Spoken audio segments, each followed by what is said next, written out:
Olá, pessoal, tudo bem com vocês? Estamos aqui para mais uma aula e hoje nós iremos falar sobre o livro de Êxodo. Então, deixa eu compartilhar com vocês a minha apresentação e vamos dar início a essa aula que ela é incrível, pois nós iremos falar sobre como a lei foi entregue ao povo de Deus, à nação de Israel. Vamos lá. Então, nós iremos falar de um dos livros mais famosos da Bíblia, livro que rendeu novela, que rendeu filme, que tem essa cena emblemática, né, de Moisés abrindo o Mar Vermelho. Então, vamos dar uma olhada no que nós não podemos perder de vista quando a gente estuda o livro de Êxodo. Então, a primeira coisa, né, que é um consenso geral, é que a autoria desse livro seria feita, né, logicamente, por ninguém menos do que Moisés. Lembrando que este consenso não significa que é uma certeza absoluta. Esse consenso significa que todos os indicativos apontam para uma probabilidade maior que seja a autoria de Moisés, tá? Bom, indo aqui adiante, né, a palavra êxodo, ela tem a sua origem no grego, que significa êxodos. É, então, basicamente, assim, o que essa palavra significa? É saída, partida. Tá? Então, quando uma pessoa sai de uma zona rural, por exemplo, e vem morar na cidade, a gente chama isso de êxodo rural, né? Então, saída, partida. E, logicamente, então, como é o povo hebreu que está saindo do Egito, então ficou como Êxodo, né, o nome do livro. O que que a gente não pode perder de vista quando a gente estuda este livro? Existem muitos pontos importantes, mas qual é o conteúdo, né, principal?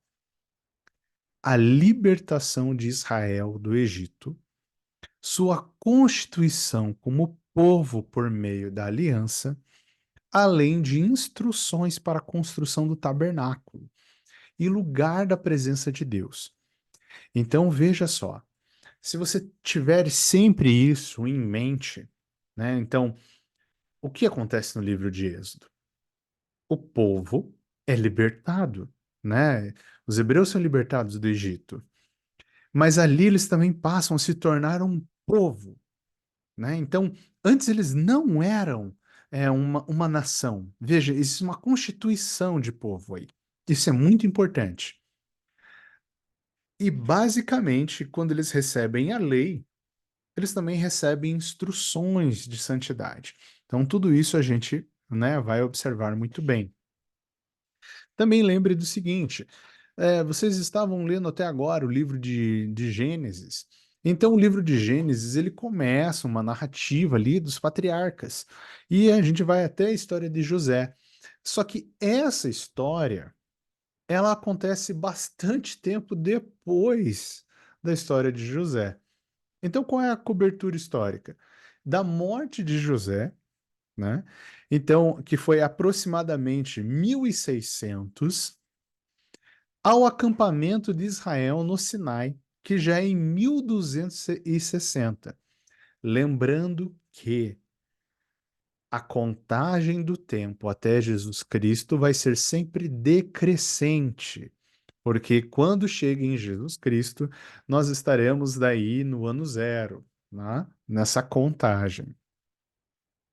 Logicamente que essa contagem também ela é aproximada, tá? Ela não é exata.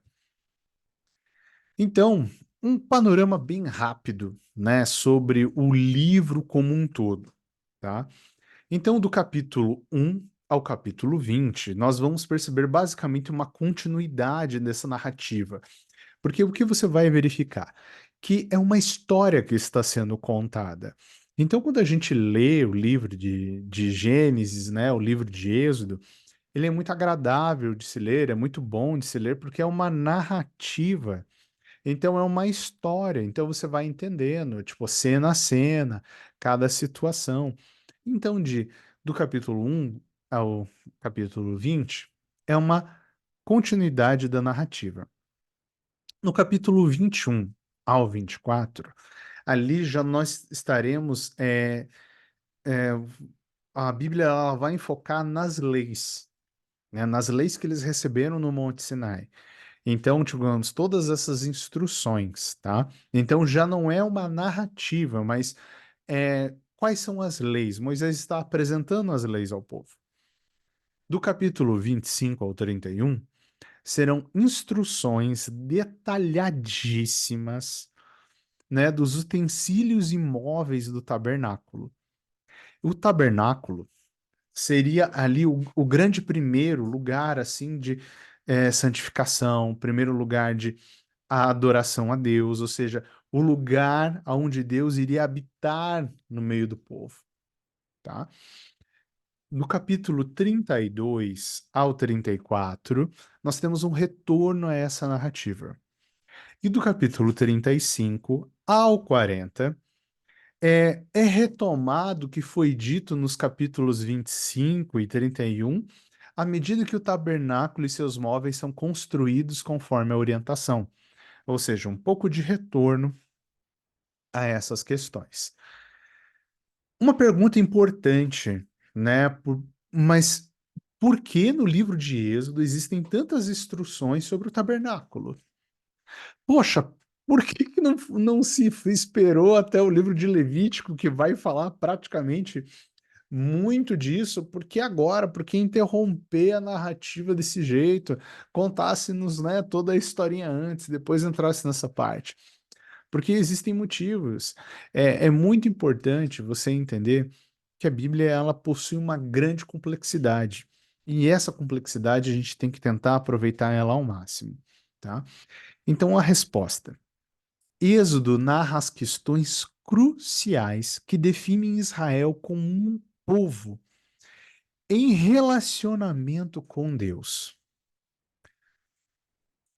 Leiam comigo essa passagem, que está lá em Êxodo 19, 5 e 6. Agora, se me obedecerem fielmente e guardarem a minha aliança, vocês serão o meu tesouro pessoal dentre todas as nações. Embora toda a terra seja minha, vocês serão para mim um reino de sacerdotes e uma nação santa.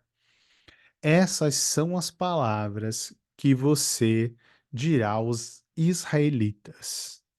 Veja, basicamente Deus está dizendo que a nação de Israel é como um tesouro para ele, que esta nação será uma nação santa, uma nação de sacerdotes, uma nação que irá refletir o caráter de Deus.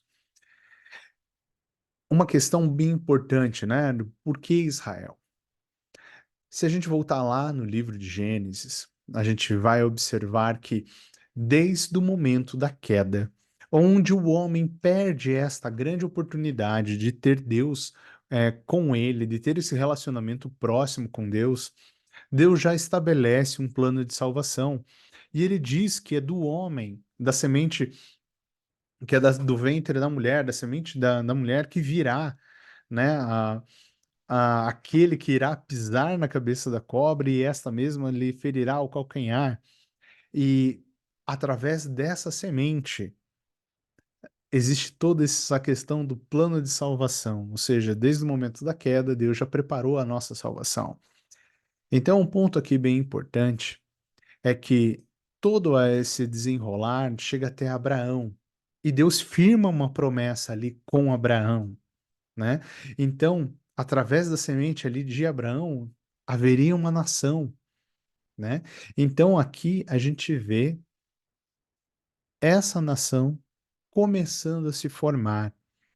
E no Monte Sinai, Deus vai começar a instrução para essa nação. O que eles deverão fazer para refletir o caráter de Deus. Basicamente, qual é o grande objetivo desta nação? Ela ser a que levará o conhecimento né, de Deus ao mundo, ou seja, o mundo irá conhecer a Deus através de Israel. Bom, futuramente a gente vai aprofundar um pouco mais nesse diálogo. Mas, seguindo aqui aí em diante, nós temos que também observar algumas ênfases do livro de Êxodo. Então, aqui a gente vai pegar um grande panorama, né? Então, observe algumas coisas com um certo detalhe. Com uma grande ênfase, o miraculoso resgate de Israel. Então, o resgate de Israel não acontece de uma forma simplificada. Não acontece de uma forma que um ser humano o pudesse fazê-lo. Porque existem diversas situações que Deus opera milagres, né? Deus se manifesta de diversas maneiras. Deus simplesmente faz com que situações ultra mega impressionantes aconteçam. Veja só, a revelação do próprio Deus e de seu caráter, inclusive seu nome, Yahvé. O retorno da presença de Deus a distinguir seu povo de todos os outros povos da terra.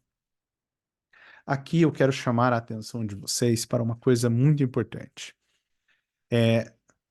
Lá no livro de Gênesis, no livro anterior, você vê que os homens eles simplesmente perdem a oportunidade de estar se relacionando com Deus devido à queda. Então, agora no livro de Êxodo, Deus se revela a Moisés. E, além disso, ele se apresenta, né? Então, ali, né? Então, quando ele praticamente ele diz que, né, eu sou, ele está literalmente, né, se colocando ali, né, se apresentando. Então, e não apenas isso, mas ele está incumbindo Moisés ali de uma missão. Digamos, olha, você, né, vai ser o grande representante meu na libertação desse povo. É entregue a dádiva da lei. O que seria essa dádiva da lei? A lei de Deus, ela foi feita principalmente assim para colocar uma grande diferença entre aquilo que é pecado e aquilo que é santo. Veja, não existe uma única falha na lei. A lei é perfeitamente boa. O problema está na nossa dificuldade de seguir ela. O tabernáculo, o surgimento do tabernáculo como o lugar da presença de Deus. E como se deveria fazer a adoração a Deus. Também será dado ênfase na tendência de Israel para reclamar e se rebelar contra Deus. Então veja, um povo que é resgatado, salvo, liberto de uma escravidão, tem Deus literalmente assim, ó, com ele, né? E mesmo assim tem dificuldade de ser fiel, né? E de não reclamar, né? Fala, poxa vida, lá no Egito a gente tinha cebolas e frutas e outras coisas, e aqui a gente só tem o maná. E, né? Então veja, um povo que reclama, né? E que se rebela contra Deus. Também a gente vai ver Deus aplicando juízo e misericórdia contra o povo que se rebela. Vamos entender aqui que toda vez que a gente entender essa questão de juízo, geralmente ela é acompanhada, em primeiro lugar, pela desobediência. O juízo de Deus é justo, pois ele simplesmente lhe dá a oportunidade de que a pessoa obedeça e não sofra. Então, quando Deus aplica o seu juízo, ele permite que a pessoa sofra a consequência de suas próprias escolhas. Então, para exemplificar bem isso, vocês vão observar que, principalmente quando chegarmos na parte ali das pragas, né, que vocês estiverem vendo as pragas ali do Egito, vocês vão ver com uma certa frequência, e o faraó endureceu o seu coração, ou Deus endureceu o coração do faraó, tá? Para que você entenda isso bem, para que você não fique pensando em nenhum momento que Deus não deu absolutamente nenhuma escolha para o faraó, que, né, ele foi manipulado como uma marionete. Eu acho que é muito importante você entender um contexto da cultura hebraica, tá? E de todo o contexto, né, dessa época. Para que você entenda bem, eu vou trazer um exemplo aqui como se fosse da nossa vida real. Então imagine que você fala para o seu filho, olha, hoje não sai lá fora porque está chovendo, né? Não sai, tá chovendo, você vai se molhar, vai pegar uma gripe. Aí a criança responde: Mas eu quero brincar lá fora. Não, tá chovendo, você não vai. Imagine que daí a criança insiste mais uma vez. Não, eu não quero ir. Aí o pai ou a mãe fala assim: Não, você não vai, né? Você não vai. Fala com um pouco mais de energia. Na terceira vez que essa criança pede, na nossa cultura brasileira aqui, o que aconteceria? Aconteceria desse pai ou dessa mãe falar alguma coisa assim, né? Você não vai, ponto, acabou, né? Ou se você for, se você falar mais uma vez, insistir mais uma vez, você vai apanhar, né? Ou eu sou o seu pai, eu sou sua mãe, eu estou dizendo que você não vai e pronto. Na cultura hebraica é um pouco diferente. Seria dito duas vezes: olha, não vá, você vai se molhar, você vai pegar gripe. Se insistisse, não vá. Você vai se molhar, vai pegar gripe. Na terceira, é como se dissesse mais ou menos assim a resposta desses pais. Agora você vai, porque você está desobedecendo. Então agora você vai viver a consequência do seu erro. Então, pediu a primeira vez, foi orientado, recebeu um não. Repetiu a segunda vez, foi orientado, recebeu um não. Insistiu a terceira vez, agora você vai. Né? E aí as consequências é com você. Então o que acontece? Deus dá a oportunidade do faraó, em diversos momentos, recuar. Então, quando Moisés vai falar com ele, quando ele é convidado, digamos assim, ó, a não se rebelar contra Deus, ele tem essa oportunidade. Mas esse não é o desejo do coração dele. Então, as primeiras pragas ali, você vai acabar encontrando nas escrituras que ele endureceu o coração. A partir de determinada parte, acho que é a partir da quinta praga, vai ter frases como: E Deus endureceu o coração do faraó. Isso basicamente está dizendo que agora Deus está permitindo que a vontade do faraó aconteça, mas ele está também permitindo para que o propósito de Deus seja cumprido. Então agora pense sobre né, o seguinte: foi dada a oportunidade para que ele, de uma maneira misericordiosa, não se rebelasse contra, né? Mas a partir do momento em que ele se rebela contra, também Deus faz com que ele não tenha mais essa oportunidade, mas na verdade é executada a vontade do faraó.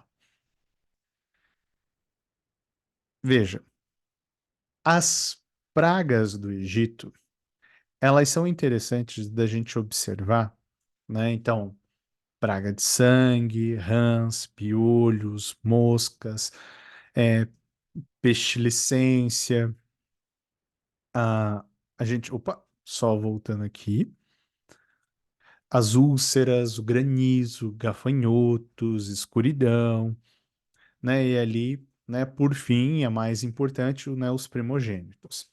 Todas essas pragas, vocês vão ver que é um grande confronto aos deuses, né, do Egito. Então, todas as vezes em que o faraó ele sofre, né, com essas pragas, as crenças deles também são confrontadas. Existem momentos diretos, né, de confronto ali onde os sacerdotes do faraó tentam desafiar ali, né, o nosso Deus, mas infelizmente para eles, né, todas as vezes eles perdem, né? Mas a questão ali dos primogênitos, ela é muito importante, essa última praga, porque se vocês voltarem lá no comecinho, né, na história de Êxodo, existiu toda aquela questão dos sacrifícios das crianças, né? Porque, né, o faraó ele foi alguém que temeu, né, o desenvolvimento, né, dos hebreus ali, e ele tinha esse medo de que algum dia surgisse alguém ali que pudesse, digamos assim, tomar o lugar dele. Ou seja, ele já via, né, digamos, todos os hebreus ali como um perigo iminente. Então existe aquela carnificina, né, de jogar, né, matar essas crianças. Então o que acontece? Essa última praga é um juízo. E esse juízo é literalmente entendido assim, ó, como aquele acalento de justiça no coração, né, dos hebreus. Seguindo aqui adiante, então, esse milagroso resgate, né, de Israel do Egito, a gente vai observar que, né, a maneira como Deus, né, fala com Moisés, como que ele usa, né, Moisés em toda essa trajetória, ele vem literalmente como um libertador. E a história dele, assim, é muito importante ali neste livro. A situação de Israel era desesperada, né? Então, veja, eles estavam sofrendo muito, mas somente porque existe uma intervenção que ela é milagrosa, é que Israel consegue se sobressair dessa situação. Então, acima de tudo, essa é uma vitória divina. E acima disso, é uma vitória, digamos, contra os falsos deuses. Aqui, meus irmãos, eu gostaria de que vocês tivessem também é, a seguinte noção do quanto o livro de Êxodo ele é importante, o quanto que esses fatos milagrosos eles são importantes. É aqui que acontece a primeira Páscoa. Então veja só, na Páscoa eles tinham que pegar, né, esse ramo, passar o sangue do cordeiro, né, nas portas, para que quando o Espírito de Deus passasse, não ceifasse a vida dos primogênitos. E veja, e existem várias instruções para como eles deveriam viver a Páscoa ali entre eles, né? A comunhão dos irmãos ali. Logicamente, essa primeira Páscoa, nós vamos depois, né, com a vinda de Jesus, com a sua morte e ressurreição, entender mais profundamente o paralelo entre esta Páscoa e a Páscoa de Cristo. Ou seja, o sangue do Cordeiro que nos liberta e que nos salva. Aqui, né, nós temos, né, uma questão bem importante. Então, veja, agora Deus se faz presente. Deus está caminhando com aquele povo, né? Então, a gente tem momentos que a gente chama de teofania, ou seja, tipo, Deus literalmente conversando, né, com Moisés, se manifestando, né? Então, Deus ali no templo da presença, né, como fogo, como uma presença que protege, que cuida, que fala. Então, por que que tudo isso é tão importante? Vocês conseguem imaginar aquele momento em que Moisés fala com Deus ali na sarça ardente, que ele diz que ele é o único Deus verdadeiro e que todos os outros deuses são falsos, o quanto que isso faz uma diferença na história da humanidade, o que você pode vir a pensar e esse momento ele é tão importante que ele é impactante até para o desenvolvimento científico. Quando a gente estuda a história da ciência, o que nós sabemos? Que a partir de um determinado momento da história, muita coisa começa a se desenvolver. E sempre o cristianismo esteve muito empenhado no desenvolvimento científico. Pense comigo o seguinte: a partir do momento em que Deus se revela a Moisés ali na sarça ardente, e ele diz que ele é o único Deus verdadeiro, então a gente vê que os outros deuses, deuses do Olimpo, deuses pagãos, não são verdadeiros. Então isso significa que foi um Deus que criou todo o universo e que provavelmente ele criou leis que regulam esse universo. Então, se foi o único Deus que criou e que existem leis que regulam esse universo, então eu consigo parar e pensar sobre essas leis. Lei da gravidade, lei do magnetismo, lei de sinergia. Então, várias coisas assim começam a fazer sentido. Então, é possível pensar num universo organizado. Quando, digamos, o mundo era pensado como de vários deuses, esse tipo de pensamento não era possível. Porque existia um deus das águas, um deus da terra, um deus do vento, um deus, né, de cada coisa. Então era uma bagunça. Mas quando eu penso que o único Deus criou tudo, então tudo se organiza. Então veja como isso é importante para o desenvolvimento científico, né? Mas aqui agora nós vamos falar da entrega dessa lei, né? Então, tem como peça principal os 10 mandamentos, seguido pelo livro da aliança. Essas leis juntas concentram-se no relacionamento de Israel com Deus e, e de um de e de uns com os outros, ou seja, é de Israel com Deus e de Israel entre os seus, né? Ou seja, um relacionamento do povo com o povo. De modo que o relacionamento entre o povo é a expressão do caráter divino experimentado por eles. É também importante observar que essas leis são padronizadas, conforme alianças antigas, conhecidas como os tratados de sucerania, em que um conquistador fazia com os conquistados, concedendo-lhes a sua proteção e seu cuidado, desde que obedeçam às prescrições de seu tratado. Ou seja, Deus resgata Israel, entrega-lhes a lei, e agora, se o povo for fiel, será abençoado por Deus. Se não for fiel, sofrerão juízo. Em alguns momentos é interessante você pensar no formato de uma aliança. E a aliança geralmente se forma em 6 partes. Então, primeiramente, ali no preâmbulo dela, é identificado o doador dessa aliança. No caso, quem é? O Senhor, o teu Deus. É Deus quem está fazendo essa aliança. O prólogo, que é uma explicação, né, inicial, que serve como lembrete do relacionamento do suzerano com o povo. Ou seja, por que que Deus, né, por que Deus está fazendo isso? Porque foi ele quem tirou esse povo do Egito. As prescrições, que são as leis, obrigações da parte do povo.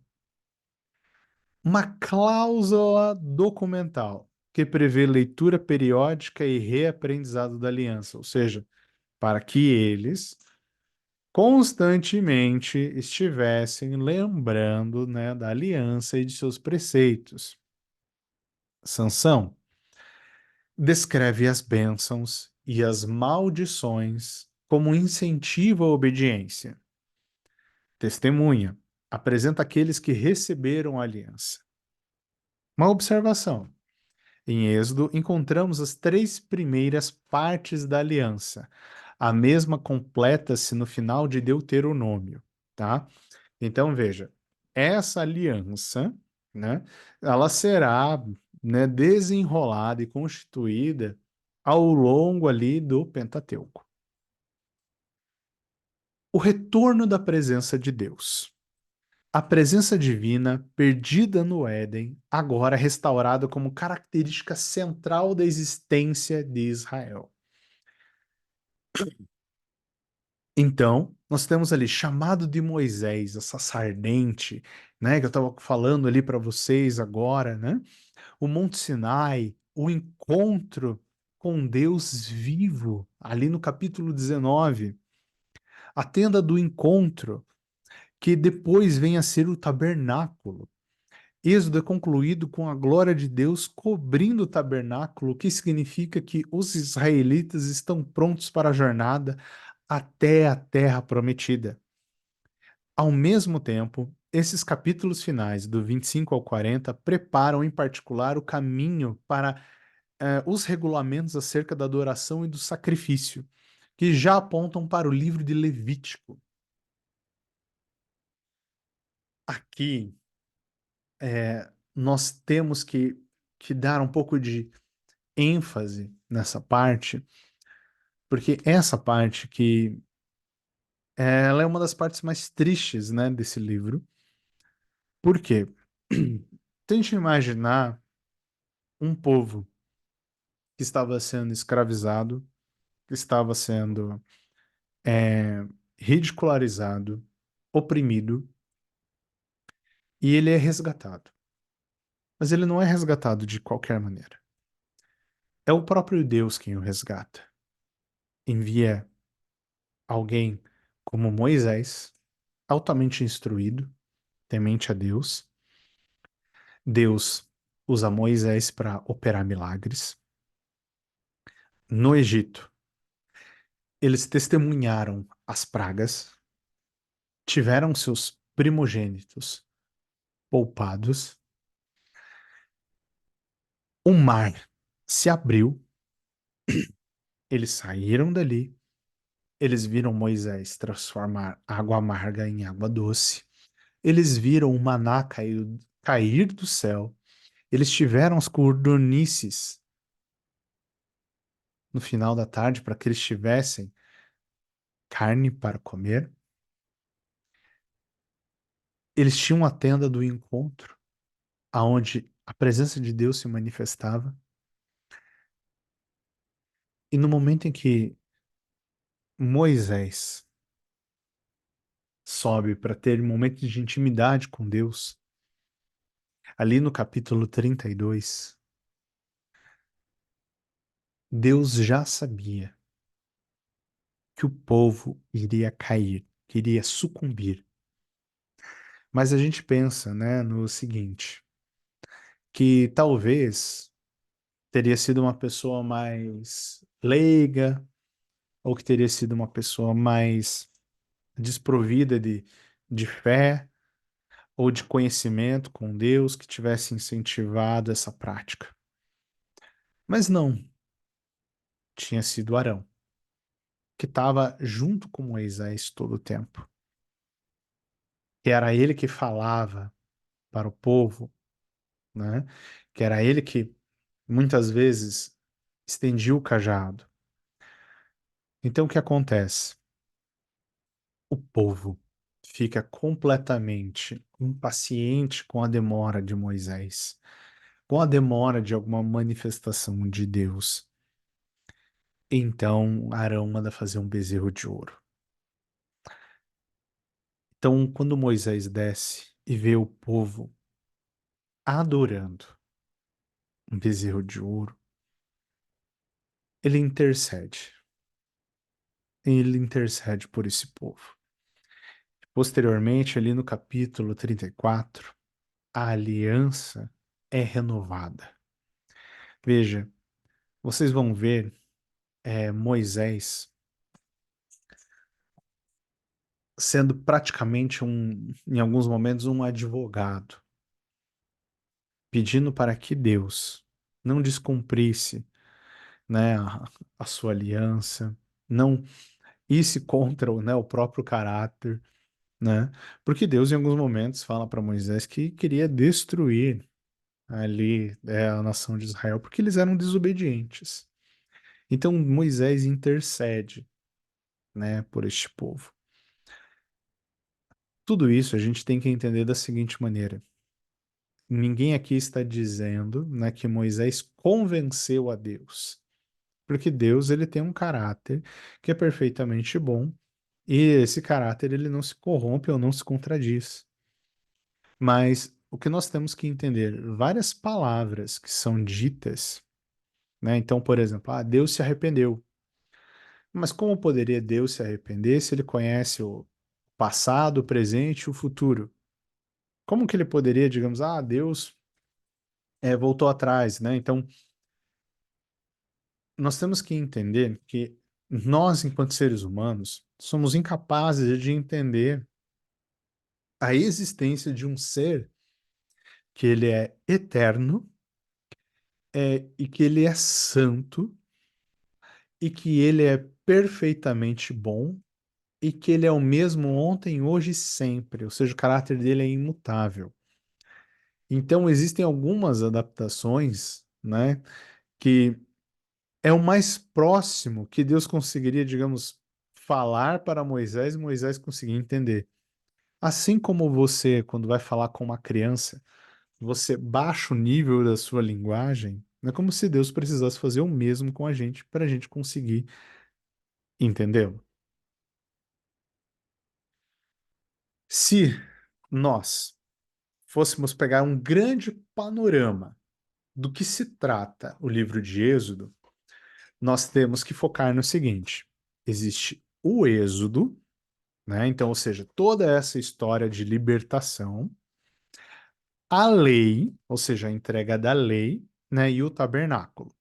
Então, existia um povo, né? E esse povo foi escolhido, né, por Deus, né? Ou seja, Deus lá em Gênesis prometeu que nós seríamos resgatados e através ali dessa semente piedosa. Essa semente, né? Ou seja, quando a gente vê que o povo hebreu supercresceu, a gente já começa a entender que a promessa que Deus fez para Abraão está se cumprindo, ou seja, já aqui já existe um grande povo. E esse povo é liberto do Egito. No momento em que eles são libertos, Deus entrega a lei para eles, né? E esta lei, ela vai ter, digamos, todos os princípios básicos para que eles comecem a se formar como um povo, tá? Mas não só isso.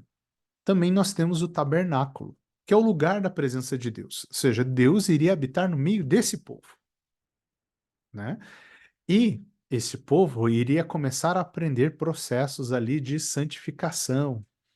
Então, basicamente, nós temos um Deus que liberta e que começa a educar este povo, tanto em comportamento moral quanto em comportamento espiritual, para ser o reflexo do caráter de Deus para o mundo.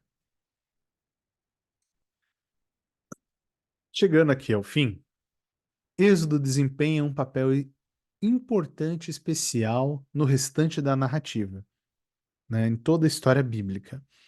Uma vez que conta a história básica do povo de Deus, que é salva, né, da escravidão e que lhe foi dado a lei, a fim de que se torne o povo da sua presença. Então, algo bastante importante que vocês jamais podem se esquecer quando ler o livro de Êxodo.